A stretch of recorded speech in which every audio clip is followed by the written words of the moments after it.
All right, here we go. All right, guys, what's up? It's Kevin. I'm with Moyra Gorski today. So she is a, how do you want to say, fitness expert, and she was a registered nurse at some point. But we're going to talk about her own journey, her own health journey. Her own daughter had an eating disorder, so we'll talk about that. And she has a podcast, and she's got a whole product line. So Moyra, welcome to the show. Thank you. Thanks, Kevin. Thanks for having me, and glad to do this, as I was really thrilled to be introduced to you, and really honored that you came on my podcast too. Oh yeah, that was fun. So yeah. now you're on my channel. Right. My first male that I interviewed. So yeah. Oh, was I really? You were. Yeah, you were. Wow, the first. Yeah. Yeah. We made history. We did. Yeah. So we'll make history on this call. Anyway, can you tell the audience a little bit about yourself, like your background, your own health journey? Sure. Yeah. I mean, I'm really not a fitness expert, but I really call myself more of a wellness advocate. But my journey started, years ago. I was in college, and I decided to study nursing. And so I did get a bachelor's in nursing, but during that time of college, had some pretty significant struggles, and actually had an eating disorder myself. And, sought some help when I was in college, and thankfully through some friends, and didn't have any particular specified treatment. I did see therapists and stuff like that, but graduate college, went into nursing and medical sales, and just continued to get healthier in that regard. And then fast forward several years, I met my husband, got married, and started having children. And our oldest son was pretty just wasn't a real healthy kid. Not a lot of energy, lots of allergies and things like that. So a friend of mine started to talk to me about natural things and about vitamins and chiropractors and things like that. And I really wasn't really comfortable with that. I know I'd been to a chiropractor, with my, I was in a car accident, those kind of things. But I just started to look into some different options for my son, because I was looking to help him be healthier. And, I kind of stumbled upon, again, wellness and building health. And so as I tried different products and changed things in our house and diet and stuff like that, my son got healthier, we all got healthier. And so I just started to learn about, really, I feel like what's the real healing profession is how we can build our health, how we can make healthy choices during the day, and be the best versions of ourselves. Just again, living a pretty healthy life. And so that's kind of how that wellness journey started. And then I was introduced to a company that has a whole full line of, wellness products. And so I started to learn about them. I started to represent that product line, really just kind of helping other people, with kind of what I was doing with our own family. I was, trying to help some other moms that I knew, have healthier lives too. And again, fast forward to today. Now, I lead a team and coach others who are also wellness coaches and wellness advocates. And just again, is on this mission to try to teach people what I know and help them just live healthy lives. Yeah. What are some things you tried before you found this product line? Like when your son was not doing well? Yeah. Like what were some of those initial solutions? Well, I think, initially I think I was doing what most parents would do. I went to the doctor and they said, well, here, give them this allergy medicine, or, well, if that one didn't work, let's try this other allergy medicine, and some prescriptions. And then I just remember one time he had to have an inhaler because at times he would have breathing issues. And so the inhaler really opened him up so that he could breathe better. But that also had some funky behavioral side effects that we didn't really like. And I remember one of the doctors said, give him Claritin every day, just kind of prophylactically. And I was like, I don't know, it maybe helped a little bit, but it didn't really make sense. Even as much as I knew from medicine, I was like, why would I give him a medicine every day when he doesn't really have issues every day? And so, I mean, but those kind of things, they kind of took care of some of the symptoms, but he still always had that runny nose and red face and sneezing and stuff, and really low energy. Okay. So your son, and how many kids do you have?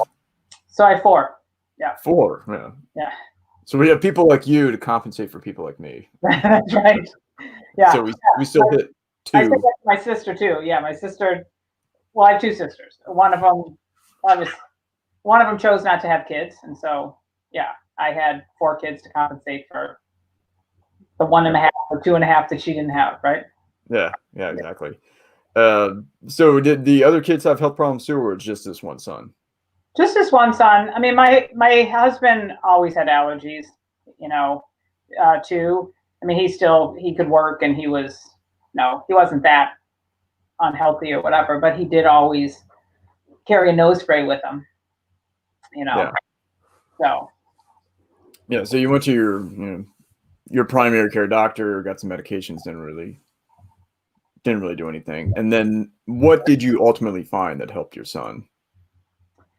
Well, we found that, that some of the things, like the things that we cleaned our house with and laundry detergent, that bothered him. So I changed, it wouldn't have been something that I necessarily thought of first off, but I changed the laundry detergent, what we were cleaning the clothes with, and changed the cleaning products that, what I was cleaning the house with. And we added some supplements. So initially, we really worked on the gut, so like probiotics and digestive enzymes and a good multivitamin and things to kind of boost his immune system. And we really started to look at like what he was eating. He was a kid, like 4 or 5 years old. I mean, what do those kids like to eat? They like to eat fruit roll-ups and ice cream, and so Cocoa Puffs or whatever. So we started to take just take a look at our diet, if you will, and really started to just add, pull out like the processed foods and add more natural things like fresh fruits and vegetables, and if there are cereals, just more natural things, and just again tended towards, just as the chiropractor told me, try to bring the amount of sugar, cut the sugar out of his diet, which again was difficult, but we just started to make some shifts, and all of that combined really made a difference.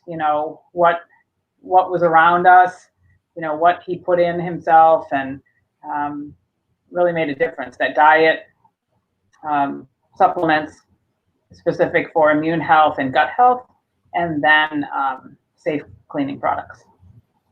Yeah. What were some of those supplements and some of those dietary changes?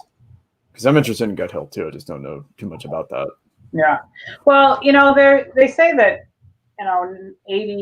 75 to 80% of our immune system is in our gut. And when we're under stress and when we eat a lot of sugar or processed foods or take certain medications, it really disrupts, like especially antibiotics, it disrupts that good bacteria. And like bacteria, there's some good bacteria that lives in our gut that helps to support our health. And when that gets disrupted, that's when we have gut issues. If it's a sore stomach, or if it's IBS, like a lot of gas or bloating or things like that. Sometimes you don't absorb your nutrients because things are disrupted there. So really specifically, probiotics. So probiotics are the good bacteria that our gut needs and that they really thrive on. So taking something like a probiotic can help to balance out that intestinal flora and make your gut, healthier. Some people will say, well, what's a prebiotic and a probiotic? I like to explain to people that like a probiotic is like it's the good bacteria. So it's the grass seed. So it's the good stuff to put in there. And then a prebiotic is like fertilizer. So we want to get the good bacteria in there with a probiotic. And then if you need it to thrive and really grow, then sometimes adding a prebiotic, maybe we'll use a powder to put in a protein shake or put in some a drink of some kind to help that bacteria thrive. So that's really important for gut health. Sometimes if there is a lot of like candida, yeast overgrowth and stuff like that, something like a garlic supplement will really kind of kill all of that stuff, kill the yeast, and then we can help to repopulate that. I don't know as much about like fermented foods, but I know that like you can drink kombucha or like kimchi. Those are things that are fermented that can help improve your gut health. I'm just not a super expert on those, but I know that we can. Those are recommended. I recommend those as opposed to like people will say, well, I just eat yogurt and that's how I get the good bacteria. And albeit perhaps some yogurt's good, if you look at the ingredients of yogurt, a lot of times there's sugar as the first or second ingredient. There might be a lot of dyes and colors in there too. And like a probiotic that we use here in this house is worth like 1,000, like what would like enough good bacteria that would be in 1,000 cups of yogurt. So you can get a much more concentrated amount of a probiotic if you take it in a supplement. And also important things about probiotics is you want to make sure it gets down to your gut. And if you drink it, if you chew probiotics, there's so many probiotics. You go to the store and see stuff in the refrigerated section or stuff on the shelves. It's just really important to make sure that it's live bacteria and it's going to stay alive until it gets down into your gut. So again, that's really why I trust the Shaklee brand, is that there's patents on the delivery system of the products. They're tested, they're safe. It's all good stuff. Yeah. Now that you brought that up, can you tell us a little more about this Shaklee product line? Sure. Yeah. So Shaklee is the company that I've used their products for over 20 years, and I do, I do rep the product line, and I'm a distributor for them. Shaklee's a company that's been around for about 65 years, and really one of America's most trusted brand of natural supplements. It was started by a chiropractor many, many years ago, who really was looking for something. The chiropractic could help his patients, but he was really looking for something that could help his patients today as well as in the future. And he really believed in science, and he believed in nature, and he started to develop natural products that, again, could help his patients in addition to his chiropractic. So, Dr. Shaklee actually developed the first multivitamin that was called Vitalized Minerals, and the first green cleaning product. And so now today, there's over 300 products, from nutrition, protein shakes, children's nutrition, sports nutrition, green cleaning products,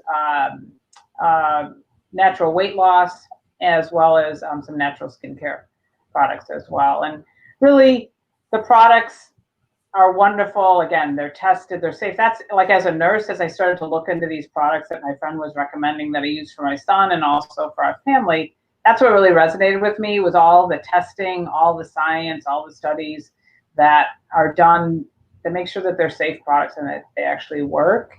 And in addition to being a company that has products, we really, what we're all about is we're on a mission. We just want to help people, help people live healthier lives, and see if we can change a little sick care to well care.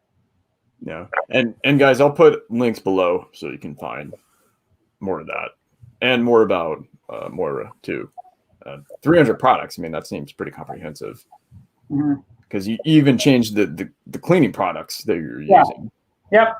Yeah. I mean, I used to love scrubbing bubbles. I mean, who doesn't love scrubbing bubbles? Everybody loves scrubbing bubbles. Bubbles and stuff, But again, I learned that those, like if they start to burn your nose hairs while you're cleaning your bathroom, then there's something in there that's not so good.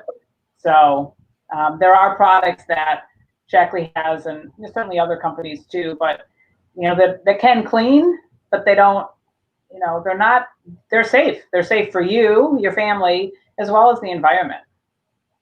Yeah. Even I've switched to like natural cleaners.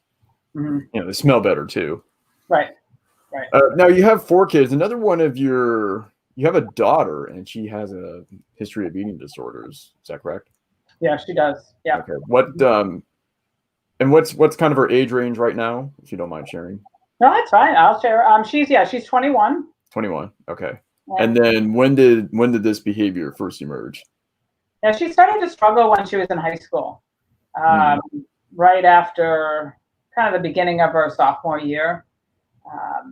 She just started to, well, I started to notice that she was losing weight, and being her behavior was changing a little bit, kind of being a little bit more, I would maybe a little bit more anxious, a little bit more secretive, a little more uptight type of thing.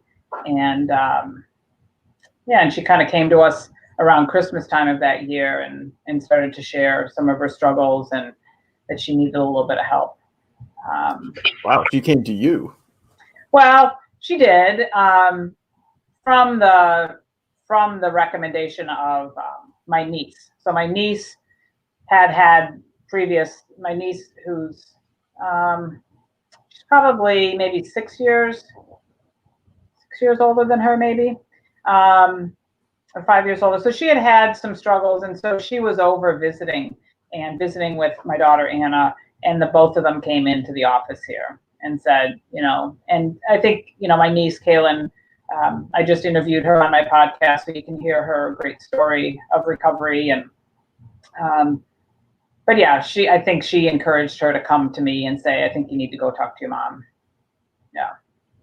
Because a lot of times teenagers, young adults will not say anything. They'll hide it as best as they can.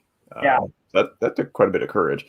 So what was her initial treatment? What did that look like? Well, initially we just, I went to find her a therapist, somebody to talk to. I went to find her a dietitian because, it really caught us off guard. Well, actually, she did come and ask for help. But now that I'm thinking about it, I did discover, like, we were out to dinner, her and one of my younger sons, and we were out to dinner, and I was noticing some behavior that was kind of familiar to me, like playing with your food and kind of moving around, like, you're really eating, but you're not, Yeah, pretending. And I was like, what? Because that behavior was familiar to me. So I did confront her about it later that evening, and I picked up her phone when she was in the bathroom. It was before there was any locks and passwords you needed. And I started to read some conversations she was having with a girlfriend, and so confronted her about it then, and she was just really confused. High school is tough for kids, and she was just really confused. So that's when we started. I got her a little bit of help, got her somebody to talk to, and when she came to me around Christmas time was really when she was, whatever we were providing wasn't really helping. So her first treatment after that, or as things progressed, and really and I don't know, I'm kind of a recovering control freak. So, or I don't like to call it freak, but I thought we could handle it ourselves. We just didn't really realize what, the severity of what was happening. And so we thought maybe the outside treatment would help. And in some cases it does. But with her, she just continued to struggle. So we went to a local hospital here that has an eating disorder program and got an evaluation like the end of January of that next year. And they recommended either doing kind of the day program or staying there and starting that day in kind of an overnight residential. And she chose to stay. So that was really the start of things at a place called Linden Oaks. And it's been a struggle ever since then. She's still currently in treatment, not in that one, of course. It's been really in and out and up and down, and things going good and just awful relapses. So it isn't what we expected at all. And I don't think anybody expects it. But we continue to have hope. And, when I interview people on my podcast, like yourself and others, it kind of serves me too, to offer me up hope that there is hope in recovery. And it's a struggle. It ain't easy. What do you think precipitated it? I mean, what started it? I mean, she was 16, Yeah. so kind of impressionable. But I mean, was it social pressure? I mean, what do you suspect? Yeah, I think there was quite a bit of social pressure. I mean, there was, I think, puberty wasn't, I mean, I don't know, this isn't the way to say it, but puberty wasn't, puberty's a tough time for boys and girls. And it was a tough time for her. Her body really changed a lot. And as she got into high school, she started out really well, and she had a lot of friends with marching band, and just and there was just, again, we added the we didn't, but peer pressure was added on there, and people leaving, graduating. I mean, her world really started to be, as she would say, it was just like people kept leaving. They kept leaving, and as odd as that might sound, and as simple as that might sound, that's really been kind of this recurring theme that she cares for somebody, and then they eventually leave. And it's kind of a natural progression of life, right? We're in high school and people graduate and they move on, or like our sons go to college, or I don't have the same friends that I had 20 years ago, but that was part of it. And there's a lot of social pressures, a lot of this diet mentality amongst the kids, and there's social media and all these Instagram accounts, and look at me and I'm so pretty, and and it really started to get the best of her. Yeah. And now she's in Colorado? She was, yeah. She has worked with a program in Colorado a couple of times called ERC, and Eating Recovery Center. It's a great, they have great programs all around the United States. She's currently back in Illinois and working with Timberline Knolls. But like I said, she's been in 8 or 9 different treatment facilities throughout the years. Wow. Yeah. And so 8 or 9 facilities over 5 years. What do you think is helping her the most? I think there's a few things that are really important that she continues to work with, is kind of taking responsibility for her own life and for her decisions and for her recovery, and stopping blaming everybody else for all the issues that she may have and things like that, people leaving or people being this way or being codependent, those kind of things. And I think and connecting with her family, as much as she's trying to do this recovery on her own, I think that there were some, I'm not too proud to admit that we're not a perfect family. And there were things that, just ways that we raised our kids and the way that we lived. And I'm not sure that we were always super open with our communication and stuff. And so I think this family integration, family therapy has started to kind of help her, as she's reached out to her siblings to say, how do you feel like this has impacted you in your life? And, giving light to, because an eating disorder, I don't know if it really, don't remember our interview about the family and stuff, but if it impacted your family, but they do, these addictions, eating disorders, they really impact the whole family. And trying to, during the recovery stage, is having the family involved to just at least give light to everybody's struggle and try to have a little bit of, knowledge of that, us learning about that. That's been helping her as well. Yeah. What do you foresee? Like, what's her trajectory? Like, where is she going from here? I mean, do you see an end game?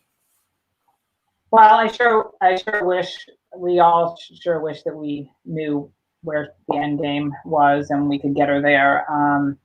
But ideally, she's going to continue to step down and improve and weight restore and come back home or move into an apartment herself. And she'd love to move on and help other people with the struggle. I mean, you are doing that yourself. So many people I meet, they've had their own struggle and they've come through that, and they want to help other people so that, if they can help one person not struggle as much or feel like they're not alone. And she's talked a lot about that, of trying to see if she can do something with all of this mess of her life, see if she can go on and help others. Yeah. What's your advice for parents who have daughters or sons who have an ED? I think, well, I know there are a few things that I've learned along the way, and that's really what that's what I'm trying to do, is to help others that are in this situation that, you really have to get off the roller coaster. I mean, we get so close because we love our kids, right? We love them. We want to help them. And it's their journey. And getting off the roller coaster doesn't mean like, hey, do it on your own, dude. It just means you're not going to be so entangled. And again, you're going to work on empowering them to take responsibility for their, while you take care of your own, and being that living example. And I run into and talk to so many men and women that they're so just, it's getting them down, watching their child struggle. And I've been there. My health was starting to decline. And so I just learned that you have to get off the roller coaster. You have to really take care of yourself. Don't they tell us that when we take a flight, we got to put the oxygen mask on first? And in this case, it is so, so important. You got to take care of yourself first, and do some education, read some books, find a support group so that you can learn about this disorder, this addiction, what's going on. And I recommend that you get some help for yourself. If you find a therapist. I have gone to a few therapists throughout the years. And especially, when my past was seemingly repeating itself in front of my face with my daughter and the disorder that she was becoming entangled with, it's a really painful thing to look at. And so I really needed to process through that myself. And I tell others that again, don't be too proud to get some help yourself and really take care of your health, because you are really an example for them to say that you're making yourself a priority. And many kids and people that have eating disorders, they're letting something else kind of run their life, and they're not really taking good care of themselves. And if you can do that as a parent, I believe you can be a real good example for them. Yeah. And is that what inspired you to create your podcast? You have a podcast called The Chaos of Recovery. Can you tell us a little bit about that? Yeah, in the fall, I just started to think more about it. I mean, I again, love to help people like reclaim their health and find a better natural journey to health. And I've lived this life. And so I felt like if I could give light to the struggle of a mom or a dad or a caregiver, that, and if I could help one person, and I know I like to talk. So podcasts I'm good at that. And podcasts are a really cool way to get the word out. So I just thought I would start a podcast again to offer hope about recovery and about wellness. And so, and again, it's not a podcast to help people with the steps of recovery, but really just how do we juggle our lives when those around us are struggling. Great. And I'll put a link below so that people can find it. And again, it's called the journey. Is it The Chaos of Recovery or The Journey of? No, it's called Juggling the Chaos of Juggling. Recovery. That's right. And they start the day. Right. Yeah. That's a good word to use, because that's what you have to do as a parent, especially if you have 4 kids and your own business. Yeah. Yeah. All right, good. So, Moyra, thank you for coming on to the show. Yeah, thanks for having me. Yeah, love being able to get onto YouTube and the different social media. So, I appreciate you having me on this. And again, it was just a great connection that we've had, and commend you for continuing on with the journey to help other people with your story too. Yeah. So again, I'll put the links below. It's Gorski Wellness, right? Mm-hmm. Yep, Gorski Wellness. And again, I continue to, if you have a story to share, I mean, again, you're doing a great job, Kevin, sharing that, stories with others. If you would like to be a guest on my podcast, certainly reach out to me. And I'd love to talk with you, and again, get your story out there. Or if you just need help trying to figure out how to juggle the chaos, again, reach out to me. I'm happy to help you as well. I guess one last question I have is, what are you doing next? Like, what's next for you and your journey and your business? Yeah. Well, that's a good question. We were talking about that a little bit before we hopped on here. Yeah. It's, I really have a passion to just collaborate with people. And it's kind of like this, just really get to connections with others that we can really spread out our impact. So I'm really looking to, again, make those connections with other like-minded people, and kind of join together in some type of mastermind, perhaps, and just put our heads together and help people, kind of as a unit there. Again, I'm still figuring all of that out, but again, I continue to really just want to help other people. I'm developing a specific, like a 90-day, to reclaim, 90 days to reclaim your health. And I'm somebody that's in the mid 50s, and I find that a lot of men and women, when they get here, they have kind of, regardless if they have a child with an eating disorder or not, they've kind of put themselves on the back burner. And so I think this is a great time to do something good for yourself and reclaim your health. So that's really what I'm working is kind of on that, a 90-day to reclaim your health plan. Great. All right, guys, that is it for today. Again, Moyra Gorski, thank you for coming on to the show. And remember, Juggling the Chaos of Recovery. I will put the links below. Thanks for watching, guys, and I'll see you on the next video. Okay, thanks, Kevin. Thanks, everybody.